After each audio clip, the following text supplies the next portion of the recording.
Hey guys, welcome back to Vertical Momentum. Welcome back, Resilient Warriors, Dub Nation. I love you guys. Thank you so much for always showing up and showing out. Today, we're going to be talking to my brother, Mr. Michael Peterson. Amazing dude. He loves veterans. His dad, Vietnam veteran, true American hero, amazing dude. This guy is helping veterans every single day.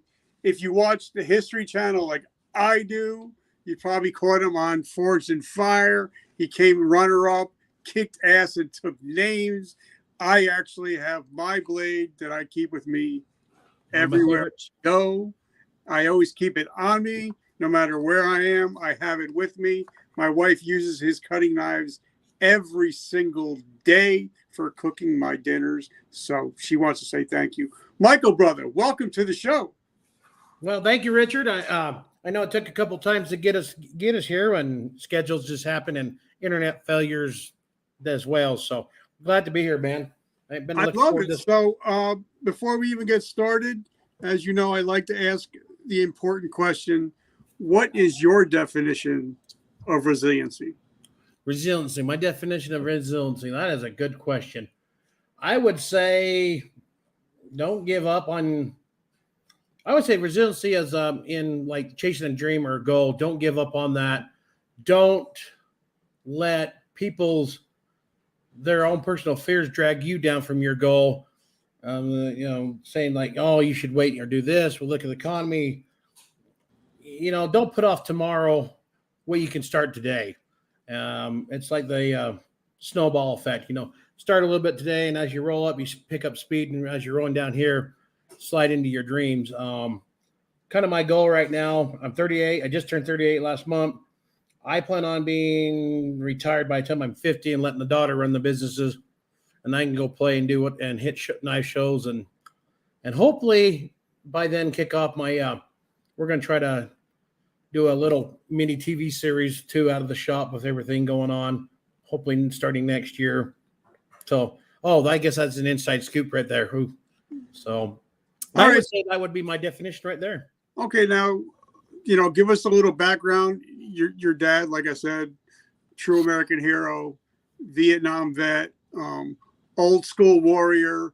I'm sure that he didn't pussyfoot around too much. He wasn't wimpified like we are a lot today. So tell us what it was growing up with a dad that is a true American hero and a Vietnam veteran. Well, I don't know. I grew up as a veteran, and everything is kind of normal as being in that household. Dad came right out of high school in 1969, got drafted, married mom in 1970. They bought this place I'm currently living in 1970 before he shipped off to Nam. Dad spent 18 months total. He was in the 173rd Airborne. He was a sniper during Vietnam. When he finished out, he was attached to 101st for the last couple months of his tour, and then came home. Went back to work to the railroad, the local railroad that was here at the time, and he worked there until it was shut down.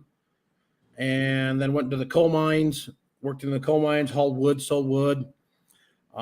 Dad always had a kind of tinkering with knives and steel and forging because, my grandfather he was also a Navy veteran in World War II.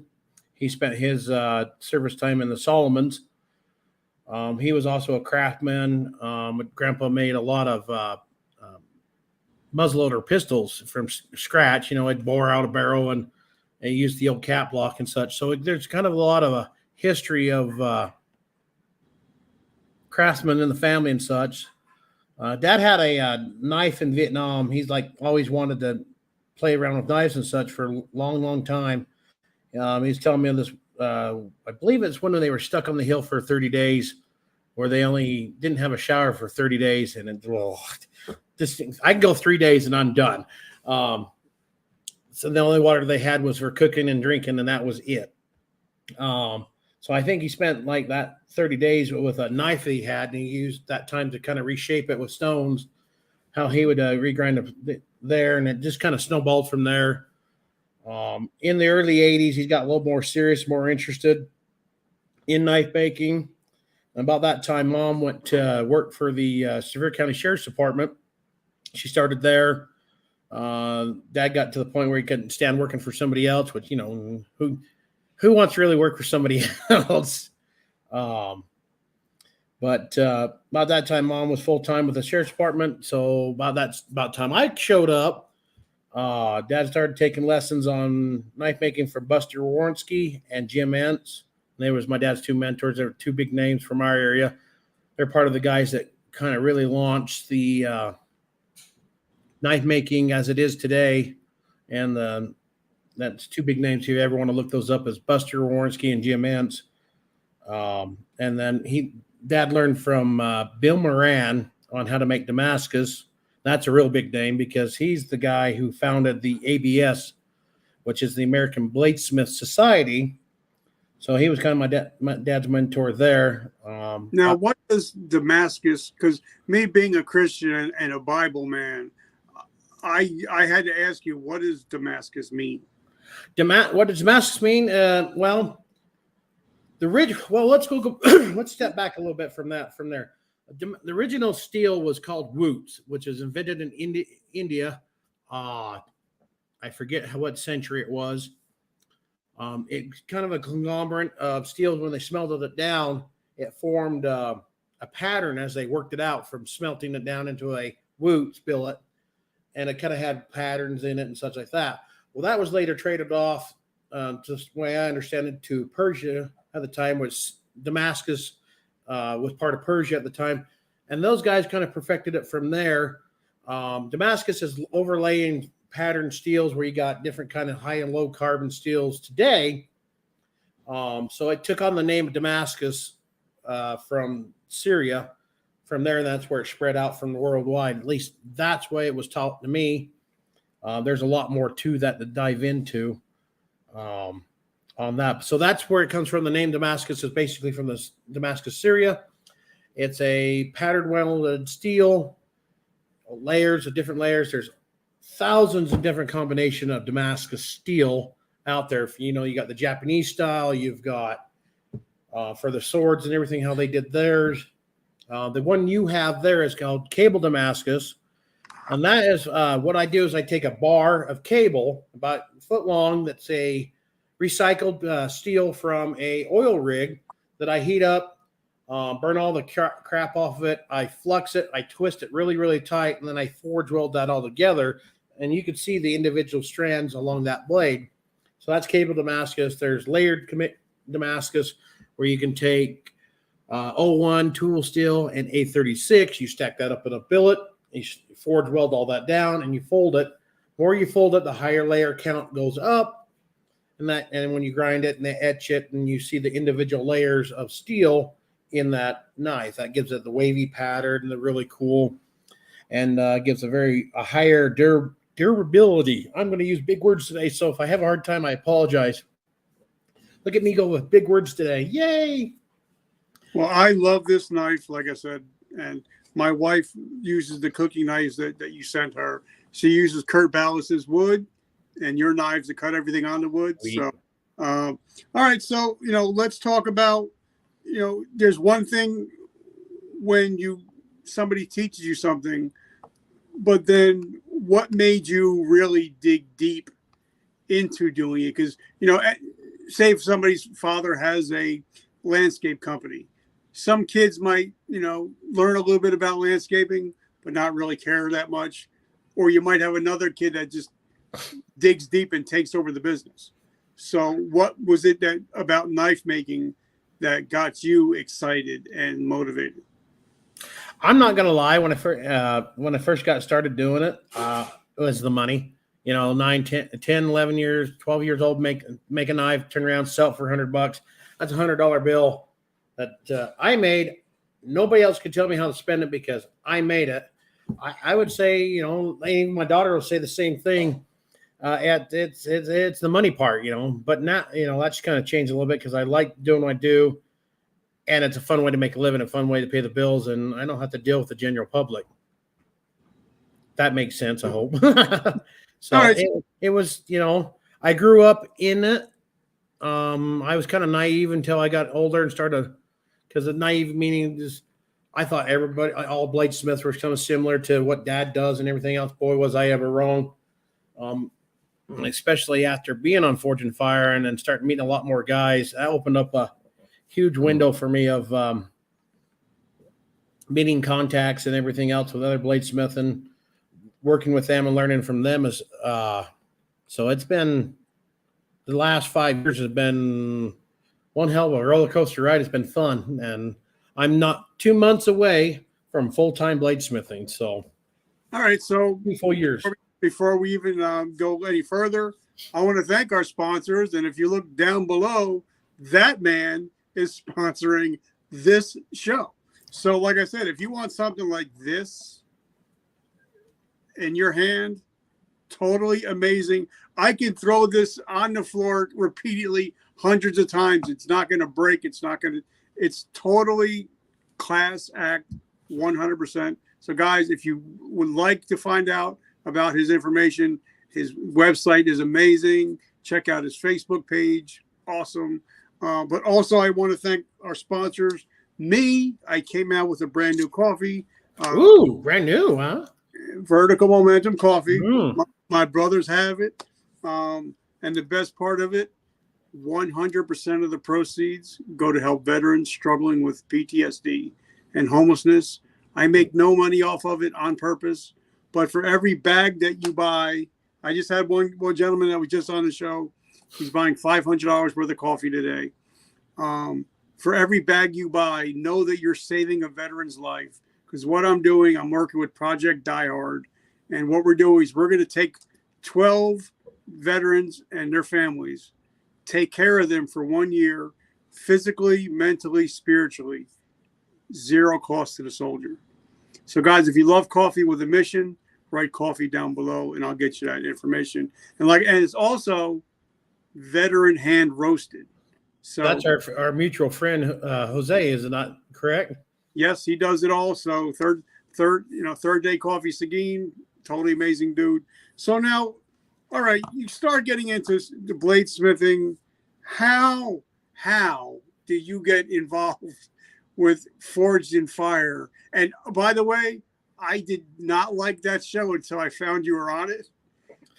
And then I just binge watched like every episode I could find. And so how did you even get involved with that? And they just added that to Roku too. You can watch season 1 through 7 right now on Roku, which I like to throw that out there. So you can watch it on Hulu, Roku, and on Amazon Prime. For some reason, Netflix started at season 6 on up, leaving me out. Like, what? So what series? What season? I'm season 5, episode 37, The Bardiche. So you get to see, usually when you pull it up on the thing, it's usually you see this ugly face. So how do you go from bladesmithing and then all of a sudden it's kind of like me, if I get called up and there's Gary Vaynerchuk and there's Ed Milet, what was that like? And then coming in runner up. So what was that like being on that show and around these trailblazers and trendsetters? What got me on it was my cousin Erin. I'll give her a shout out, Erin Buchanan. She was and her boys found this show on the History Channel, and I lost my train of thought there. Sorry. They found that on there, and she's like, started messaging me, said, "Hey, you need to check out this show." And it was back when it first, I think it was about the second or third season it was on, and I didn't have cable at the time. She kept telling me, "You need to check this out. You need to check this out." And I catch a glimpse of it on Facebook and such here and there. And finally, I got cable, and all right, we're going to check this out. And so I watched. Like, okay, I literally screaming at the TV like, "No, you don't do that. No, don't do that." Because some of the stuff, in not understanding what those guys were going through at the time, but she kept pushing me. "Hey, did you sign up yet?" And finally, after about 6 months of her poking and prodding me to do it, I filled out the form, submitted an application to get on there. About a month later, they contacted me for an interview. We set up a day and time. We did an interview through all that steps there, submitted pictures, did something like this, and then I didn't hear anything for about a year, and I finally was like, that's it. So I started emailing them, seeing what was going on, because I was on the waiting list, whatever that meant at the time.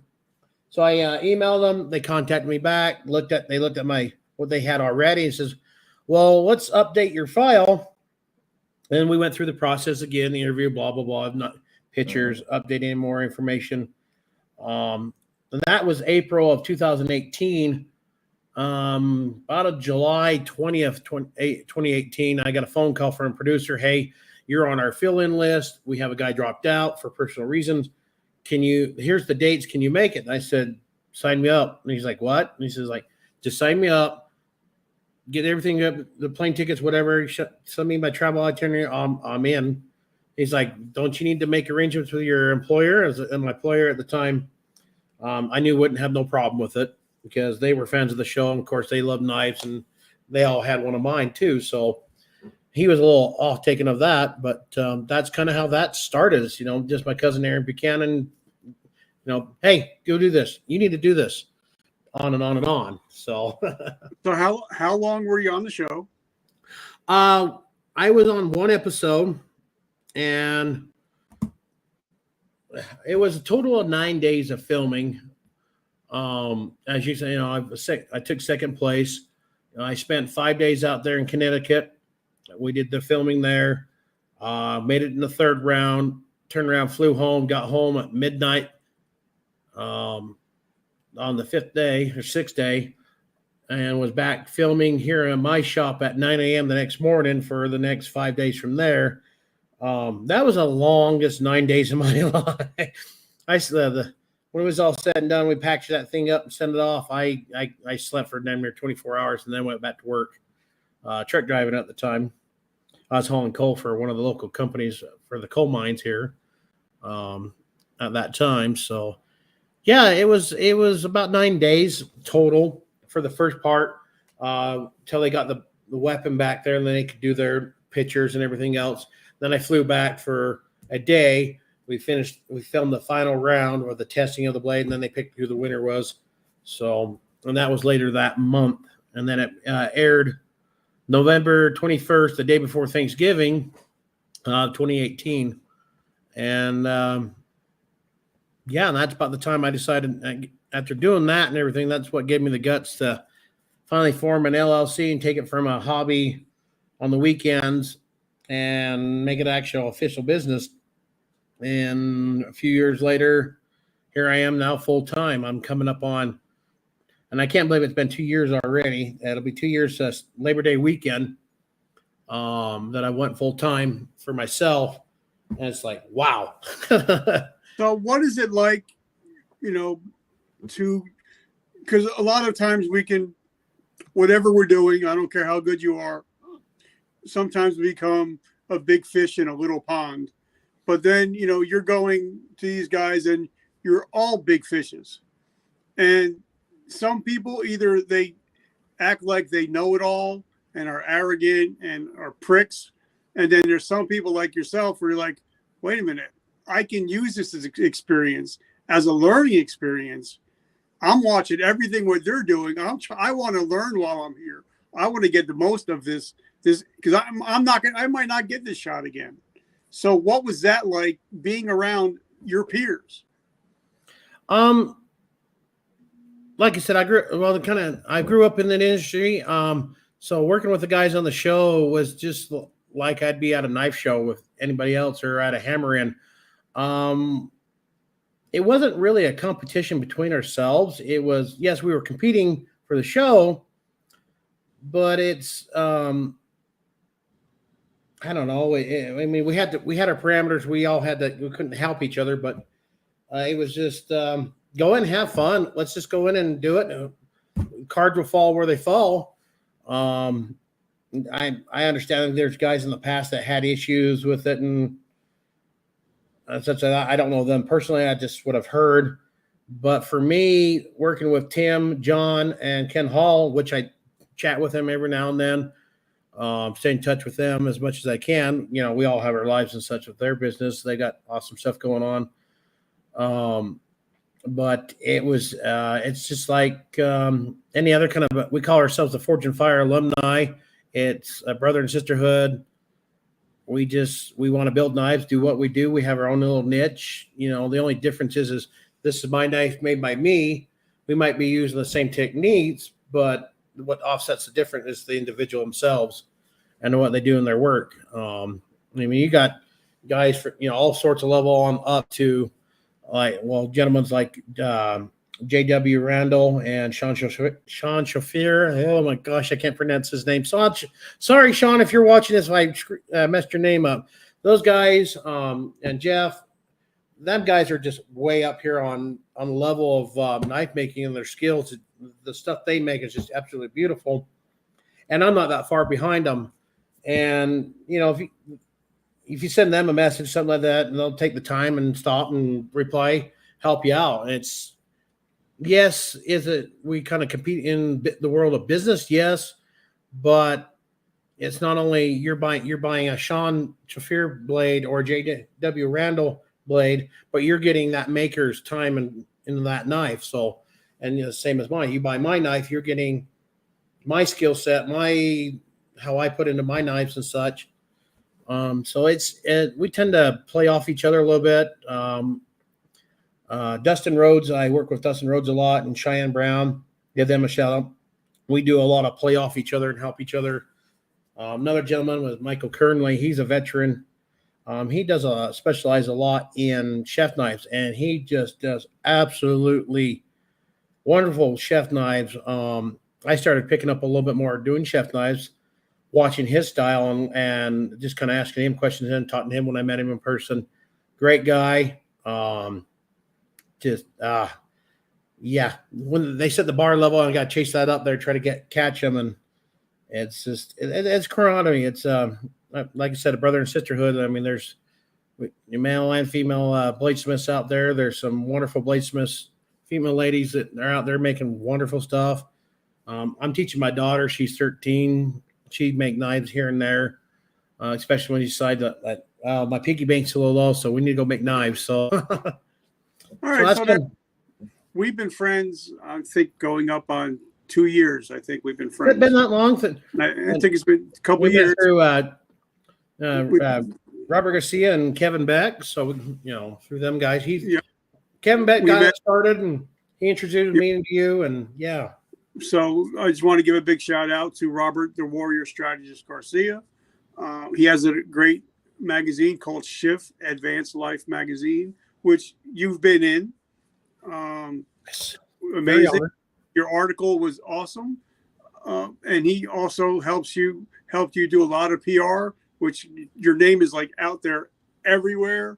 I've also noticed, and I'm going to give a big shout out, that your graphics have improved by 10 times. Yes. Your graphics are amazing. I can't take the credit on doing them because I'm not the greatest at it. I have a secret weapon. Her name is Mallory Corey. I met her through a business thing through the county, and that's where she works. She helps small businesses that are trying to build people up who want to take their hobby to a small business and build them up. She does a lot of my graphics. So big shout out to her. Without a lot of her help in the beginning of the social media marketing, I wouldn't be where I'm at today. Plus a lot of other my team members who come in. There's a lot there, too many to mention right now, but they know who they are if they're watching the Mike's. I call them the Mike's Damascus Knives team members. So without them, I wouldn't be where I'm at today. Plus the customers. So. And when this goes out, I'm sure you're going to tag everybody in it. So yes. I actually sent a whole bunch out right where we're getting started. But beep. So then, you know, there's a difference. Like my friend Stephen Eugene Kuhn says, you know, if you don't have a business plan, you don't have a business, you have a hobby. So talk to us about the mindset it took from going to hobby to now creating a business. What was the mindset shift? A lot of learning. I kind of had a general understanding because I started when I was 10 years old watching and just go building the knives, building the product, and getting to the knife shows and doing those and start making my name out there. But when it comes to the business part, when I launched in 2018 with the LLC, a friend of mine, Cameron Peterson, and his brother and a few other his friends that understood the business part of it came in and helped me out and guided me through those. They were my mentors on that. It was a lot of learning. It was to, like you said, do it for the hobby business and the, on the weekends and such like that. To, all right, we're going to make this a business. You need to learn your costs. How much you're going to make to cover your costs, how much your profit, not to cover the bills. And then into the marketing part, that was real pain for me because I'm kind of one of those. I'd rather just be out there making the knives and the product and everything else and interact with customers when I can. But learning how to make a post and getting the words right and getting the hashtags right, and so you can get that algorithm, so you can get your name out there a little bit more and bring in the more business. So that part was I would say the step out in the business part would be the learning of actually making a business. I didn't really have a business plan to say start with. I kind of already was rolled into had a name, somewhat of a name, and I just built it off there. And then after Fortune Fire, that kind of gave me name recognition. So we just, yeah. Okay, but then, because I'm thinking, like I said, I've been following you. I read every post that you put out. I watch every video. But a lot of people would say, wait a minute, you're going to start a business, and then a lot of people got slapped in the mouth with COVID. So how did you survive and thrive even in COVID? Well, I was working full-time for Robinson Transport, hauling coal at the time and doing that on the side at that time. It was definitely different. The sales dropped for a minute, but then it started picking up because people had more spending cash because they weren't going out. So they were picking up orders. The knife classes that we did pretty much came to a halt that year. And I mean, we did probably a dozen through that whole entire year, maybe a little more when we could. But the knife sales kind of picked up because people had more spending cash. Well, you weren't going out buying that soda pop or traveling as much. So sitting at home, and those who are working from home, or people that, like me, it was truck driving, you just worked and went home anyway. So it slowed it down a little bit. I made more that year than I did the previous year. If COVID hadn't hit, I'd probably been knocking close to double what I made in 2020. So I would say that the previous marketing, the year before, the knife classes, and basically people having a little extra money that were still working from home that didn't spend it on everything else, vacations, so that's what carried me through that. Okay, so now, a lot of people are starting to go back to work, and like I said, I have a lot of friends that are in business, and the cost of doing business shot up. Like the guy that made my hats, Mr. Tierney, JD Tierney, had to close his business because cost of hats went up, cost of leather went up, everything went up, and a lot of businesses had to close. But now everybody goes back to work, but inflation is out the roof now, and a lot of costs are higher up. So how do you do with that when there's not people home shopping, but the inflation is up? So how do you balance that budget? How do you do that? I had to raise my prices on my knives and on my knife classes. Still towards that time, I was still working I was working full time I went from truck driving to a rifle making company.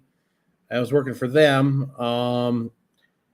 My bills at home were very, I only needed to carry like $2,500 a month to that covered my bills and everything else. So whatever on top of that went back into my business and advertising. The knife classes that I teach, I do a 1-day knife class where you come and make a knife similar to what you got right there, Richard. That's one of my top selling classes. I've got several others I offer as well. That was really, really popular. And then also playing off the name recognition of Forge and Fire, being a Forge and Fire finalist. I really had to learn marketing a lot more, where to market, where to invest the money that's going to come back in the best value. And so for that was at the time local radio. And it's still doing pretty good for me. Now working with Robert Garcia and reaching that higher level of marketing, and then working with gentlemen like yourself, getting on podcasts, awesome podcasts like this show. It's just you just got to find your marketing niche and offer a good product. Not only that, but be able to catch people's eye. That makes sense. So I'm hoping I'm making sense. Afterwards, I'm going to watch this. Go, wow, what were you talking about? But now, for me, if you have a good quality knife, you're going to show your friends and everything. But if it's a quality enough knife, you're not going to buy another one for a long time. So if you have a business like that, how do you get repeat business? You get them hooked. Yeah, I've got a few people that, you get collectors, but it's like buying guns, there's no such thing as too many guns. Yeah. Well, there's no such thing as too many knives. Buying for yourself or buying for presents and such like that. I would say probably because I changed myself up a lot. I've been making a lot of the drop point hunter style that I've been doing for the last 15 years, kind of the same. So I'm getting kind of tired of that. So I'm branching out to different styles. I'm working with a little bit of I've been working with 5160 for probably the last 15 years because it's fun. Other than a straight Damascus, I'm using 1095 for a little bit because some people just don't want to buy the higher price Damascus, but $150 knife out of 1095 sell all day long. Working with another gentleman out of Texas with his shop, Ted Fox. I'm sure you know Ted Fox and Scooter Garage. I'll be having a show soon. We're in talks. Yes, you need to get him on this. He's got a great story too. We've launched the Scooter Garage EDC shop knife, everyday carrying shop knife, as I call it. It's a little 1095 blade, high carbon steel blade with carbon fiber handle scales for that little shop knife instead of buying your cheap bowls and such like that. Because you buy the cheap knife, they ain't gonna last not very long. My knife is gonna, through the test that he's put up through, and I'll let him describe that too when you get him on the show because he gets really excited about it. Some of the tests he's telling me about, I'm sitting there like, that's not what a knife's made for. The proper tool for the proper job, bud. But hey, if it holds up and it gets you, and I did a little mechanicking through high school and such. We did we rebuilt my old truck, did auto body and such like that. That was a big thing around here, going to the tech and learning how to do that at the time. Unfortunately, they took those classes away. So then how do we, if somebody wants to get something like this, like I said, I love this. You can reach out to me through my website, mikesdamascusknives.com, or Facebook at Mike's Damascus LLC. We had to take the knives out of for Facebook because they didn't like the word knives in the name. I'm sure everybody knows why. And then on Instagram, Mike D Knives, or you can just call me on the phone, 435-287-6333. Or send me a text. So the last question I have to ask, because now you've been in business for a couple of years, I'm sure you've taken a couple losses, you've made a couple gains. So if somebody's going to start a business today, what would be your top 3 pieces of advice to give them if they're starting today on Wednesday, starting a business today? I would definitely find you your peer support, people that you can surround that not going to kiss your butt, but going to tell you, hey, give you good advice. But um, I would definitely do your marketing research on whatever you're going to do. I mean, from knives to making a pencil or a pen. Do your research, know your stuff, and then just go do it. I mean, building a business plan. We've been working on a business plan for the last 2.5, 3 years for a restaurant that me and my daughter want to start up. It's a bladesmith, blacksmith themed thing, and the business plan for that. Wow, of course, me being naive, like, oh, this shouldn't be all that hard. Just put some stuff together, and yeah, 2 years later, wow, it takes a minute to launch something like a restaurant on that big of a scale that I want to do. So I've had to expect a little bit of setbacks too, as well. It's not going to happen overnight, but yeah, that's what I say. Do your research, know your stuff, have a good product, and find people awesome, like people like Richard Kaufman, Dr. Garcia, and people that it's going to help support you. You find, as Tim Troyer would say, find your heroes, peers, hero group. He's got a great video. I'll have to send that to you. You'll love that video. He's a great guy. He runs a charity. He that deals with teaching orphans in Uganda how to bladesmith and how to, instead of giving them money and buying stuff and doing charities that way, but they go in and teach them a trade so they can provide for themselves. And it's got a high unemployment rate over there. Great guy. And I've learned a lot watching his videos. I'll send you that video. That's one of the things. So, okay. So now also the last thing I want to put, I've been in business now going on 5 years, t-shirts, hats, coffee, swag. And for me, when I first started, I was trying to compete on price. And if you're competing on price, guys, it's only a race to the bottom. So make sure that you're competing on quality and making sure that you're telling your story.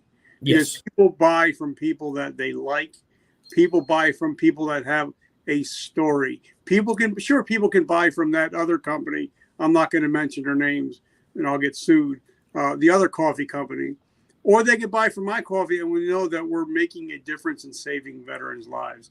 Even though it may be a little bit more expensive because it's a higher quality, people want to get involved with something they can get behind. And me, I get behind Mike. I get behind his business, and I love him just because his dad is an American hero. So that story right there will get a lot of people to buy just because of that story right there, correct? Yeah, and I'm glad you brought that up. I totally kind of spaced that off. I'm not the greatest on these interviews and such. That's another thing I'm learning. But yes, if you got a story, tell that story. Everybody's got a story, a niche or whatever, and if you tell that right and give them, your customers, something to relate to you, like you said, they're going to buy more. They're going to, that way gives them more than, like, you got the story and your knife. So that gives you a lot more value. You got to offer them a little higher value for the dollars. A couple $100 for a knife. Some people are kind of hesitant, but if you give them more than just that, they feel better about buying it too. So make that connection. But just showing, not just saying, but just showing that you were on the History Channel, Forged in Fire, that shows proof that you are who you are. You put out quality products. And I think a lot of business owners don't really focus on social proof. But social proof means so much these days, because I could say, yeah, you may have a knife, but I got a Forged in Fire knife from my brother Michael. You know what I'm saying? So Yep. Do you agree with that? Are you saying that? I would definitely, since I've been on the show, that's really helped a lot. I could, I think my episode had 2.5 million viewers is what they had at the time. There's no way I could afford to buy that kind of advertising to reach that many people. That's a big exposure as a maker. Even though I took second place, but more people are kind of drawn to the underdog anyway. So it helped a lot. I had a great time. I met dozens and dozens of bladesmiths that I don't think I would have met that fast all at once and such like that. And then just it's been amazing. It was one hell of a launch for me. And like I said, now I'm knocking on 2 years full-time bladesmithing, and it's been a little slow, like you said, the economy and stuff like that. So you gotta kind of work with it and go with the flow a little bit. Well, Michael, I just want to say, brother, I'm truly humbled and grateful for your friendship all these years. Thank you for sponsoring the show. Yes. Without you, we wouldn't be where we are. We wouldn't be growing. I just found out we just hit in the top 50 in entrepreneurship in Dubai. We're like one of the top 50 shows in the United Arab Emirates. And if it wasn't for you, it wasn't for Robert Garcia, I wouldn't be able to do what I do. Guys, if you want to check out the interview with Robert Garcia, check out Shift Life Advanced magazine. It's digital magazine, so check it out. And I'm sure you'll be able to check it out, and definitely check out his episode. Now, it's year 5? Season 5, episode 37, The Bardiche. You can find it on Hulu, Amazon Prime. It is now on Roku. If you have a Roku device, through your smart TV stuff. And I think you can, historychannel.com too. Is it on YouTube? No, but I've been trying to figure out how to put that on YouTube because I got a copy of it on my disc. I just need to figure out how I can upload it from there to my YouTube channel. So, all right, Michael, I love you, brother. I'm so grateful for you. Thank you for everything you do for me. And I love you, and I love your family. Hey, I appreciate it. Right back at you, Richard. Appreciate you for, helping me out and doing the sponsorships and I think it's definitely starting to help out. So can't wait to do more. I hope I didn't bore you too much in your audience. No, you're amazing. God bless you, brother. Have an amazing week. You too. And guys, remember, vertical momentum, the only way to go is up. So make sure you subscribe, leave a comment. If you love a knife, I think we can get a discount code for you. Just write knife below and we'll get that to you. All right, brother. Have a great week. One more thing. If you're a small business guy and you want to reach better, get a hold of Dr. Robert Garcia. Yes, the warrior strategist. All right, brother. Be good.